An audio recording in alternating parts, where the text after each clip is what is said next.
What does it take to turn ordinary people, your neighbors, into killers capable of committing genocide in just 100 days? The story of Rwanda in 1994 is not just about ancient hatreds. It's about a blueprint for mass murder, built from colonial science, political desperation, and weaponized radio waves, and carried out while much of the world decided it was just a civil war. This is an analysis of how that system works. Before we begin, this video is an educational and analytical discussion of historical events. It reflects analysis and opinion based on publicly available information and does not promote violence, hate, or extremist ideologies. In early April of 1994, reports from Rwanda were confusing and contradictory. An airplane crash, a flare-up of violence, and then, as far as many international headlines were concerned, a strange calm. If you read major newspapers in those first 2 weeks, you would have seen a profoundly misleading picture. One report from mid-April described a strange calm reigning in downtown Kigali, allowing humanitarian work to cautiously resume. Another on April 11th said the fighting had diminished in intensity. The consensus in Western capitals and newsrooms was that this was a resumption of the civil war between the Hutu-led government and the Tutsi-led Rwandan Patriotic Front, RPF, rebels. This misunderstanding was catastrophic, because while journalists and diplomats framed the violence as a two-sided conflict between armies, what was actually happening was a meticulously organized, one-sided campaign of extermination. The calm in Kigali that journalists observed was, in part, because the killers had done their work there efficiently and moved to the countryside. The RPF rebels were winning battles, but the genocide was a separate parallel horror targeting unarmed civilians. Early death tolls reported in the media were off by a factor of 10. By the time major outlets reported 20,000 deaths, the true number was likely closer to 200,000. This failure to accurately diagnose the situation in the critical early weeks created a fatal delay. It gave the architects of the genocide precisely what they needed, a head start measured in hundreds of thousands of lives. I want to stop here and acknowledge a counterargument, that the situation was legitimately confusing. You had a plane shot down, an act of war. You had a rebel army advancing. You had chaos, and reporters were being evacuated for their own safety. It is more than reasonable that early reports got the framing wrong, but what I find more analytically significant is why this particular wrong framing, civil war, was so readily accepted over others. This cognitive bias at the very start of the crisis made every subsequent failure of the international community more likely. To understand how a country could descend into such violence so quickly, we have to dismantle a persistent myth that the Hutu and Tutsi were ancient, primordial enemies. The evidence suggests this is a colonial fabrication that was later weaponized for political power. When Belgian colonists arrived after World War I, they didn't just find two distinct groups. They set out to create them as rigid, hierarchical categories. They employed pseudoscientific racial theories, like the discredited Hamitic hypothesis, which argued Tutsis were a superior migrant race from the north, while Hutus were an inferior indigenous Bantu people. The Belgians then made this theory administrative reality. They issued identity cards in the 1930s that permanently fixed a person's ethnicity as Hutu, Tutsi, or Twa. Access to education, administrative jobs, and power was deliberately funneled to the Tutsi minority, who were deemed more European in appearance. For decades, this created a deeply resentful Hutu underclass. The tables turned dramatically at independence in 1962, when power shifted to the Hutu majority, beginning a long period where Tutsis were systematically scapegoated, discriminated against, and faced periodic massacres, forcing hundreds of thousands into exile. By the early 1990s, this engineered division was the perfect foundation for a genocidal regime facing a crisis. President Juvenal Habyarimana's government was losing popularity and facing a civil war from the RPF, which was composed largely of those exiled Tutsi refugees. For the extremist Hutu power faction within his circle, the solution wasn't just to fight the rebel army, it was to eliminate the entire group from which the rebels supposedly came. The Tutsi population inside Rwanda was framed not as fellow citizens, but as an internal enemy, a fifth column collaborating with the RPF. This is the core of the genocidal logic. The complete dehumanization of a group and their definition as a collective existential threat.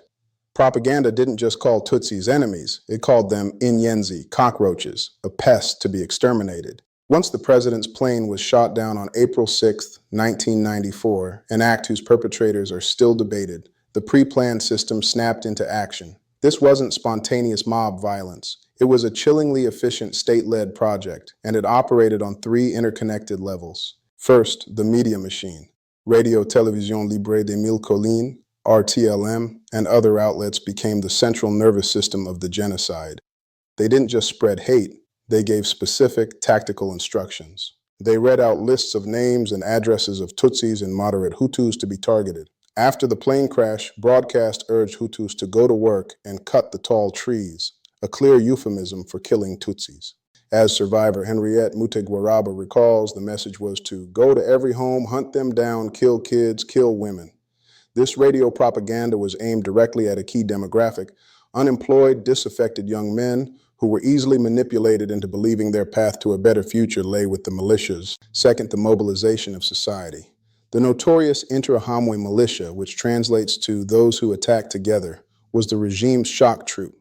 But the killing extended far beyond them. Government officials, soldiers, and police actively recruited and pressured ordinary civilians to participate. Incentives were offered: money, food, or the promise of appropriating the land and property of the Tutsis they killed. Local officials would often gather Tutsis in places like churches and schools, promising protection, only to then bring in the militias to slaughter them. This widespread complicity created a society where refusing to participate could mark you as a traitor. It also meant the violence wasn't confined to soldiers, it was neighbor against neighbor, creating a terrifying social pressure to conform. Third, and perhaps most consequentially, was the response or non-response from the international community. A United Nations peacekeeping force, UNAMIR, was already in the country. Its commander, Canadian General Romeo Dallaire, had sent explicit warnings months in advance. In January 1994, his famous genocide fax alerted UN headquarters that an informant revealed plans to exterminate Tutsis, with weapons caches stockpiled for the purpose. Dallaire pleaded for authorization to raid these caches and for more troops. He was denied. The UN's Department of Peacekeeping Operations wanted to keep him on a leash, concerned about another risky operation after the disastrous loss of troops in Somalia. When the genocide began, this mandate paralysis became deadly. Peacekeepers were ordered to maintain strict neutrality, with some believing there were virtually no circumstances in which they could legitimately fire their weapons, even to protect civilians. After 10 Belgian peacekeepers were brutally murdered, Belgium withdrew its contingent, and the UN Security Council actually voted to reduce UNAMIR's force. Diplomats in New York and world capitals then engaged in a weeks-long semantic debate, notoriously avoiding the legally binding word genocide for fear it would compel them to act under international law. As one scholar put it, for many at the UN, the moral compass pointed away from and not toward Rwanda. The system of international peace and security, designed after the Holocaust with the promise of never again, functionally chose to look away. The story of the Rwandan genocide is often told through a simplified lens of heroes and villains, a framing popularized by Hollywood.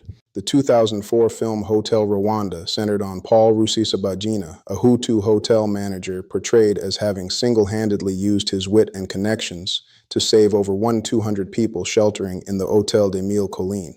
He was celebrated globally, receiving the U.S. Presidential Medal of Freedom.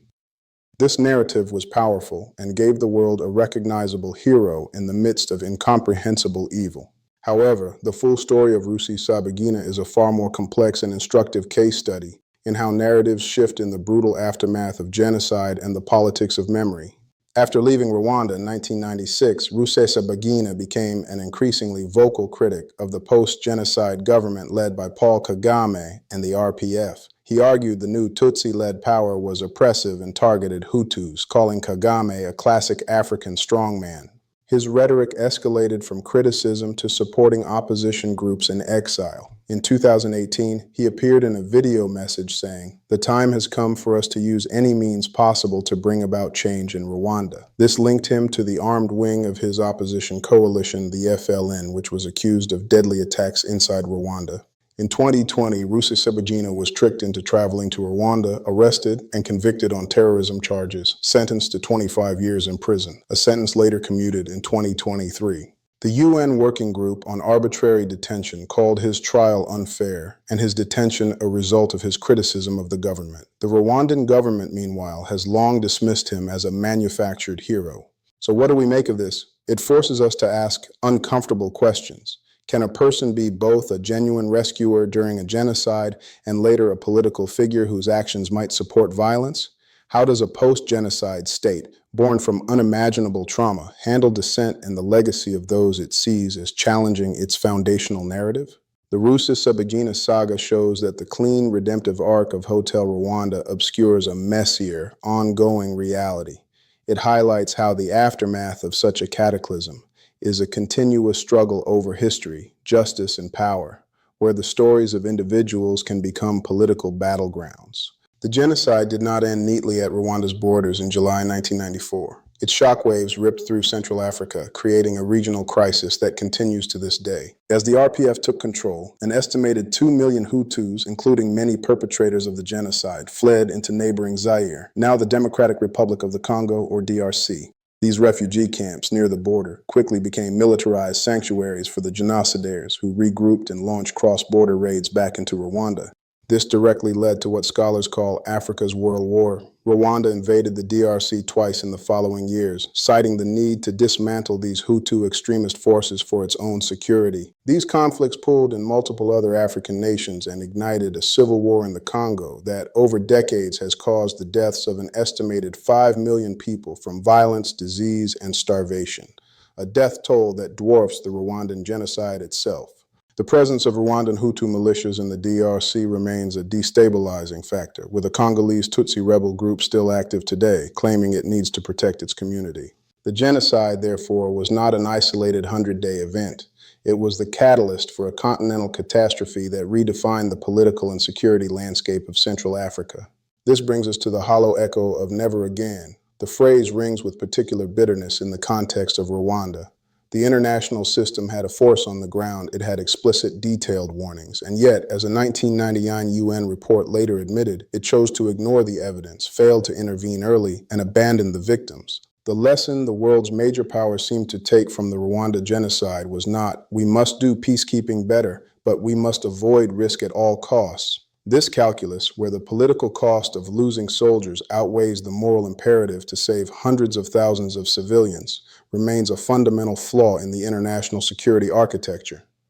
As survivor Henriette Mutegwaraba warns, genocide is a process. It moves in degrees over years, months, and days. Rwanda showed every sign for those who were willing to see it.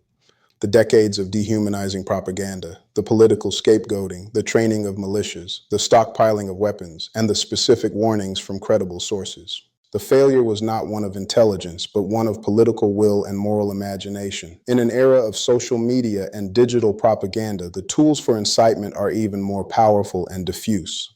The central, terrifying question Rwanda leaves us with is not, how could this happen? But when we see the early warning signs again, in whatever country, will we have the courage to call it by its name and act before it's too late? If you found this deep dive analysis useful, don't forget to subscribe, like, share, and hit the notification bell. Thanks for watching. See you in the next one.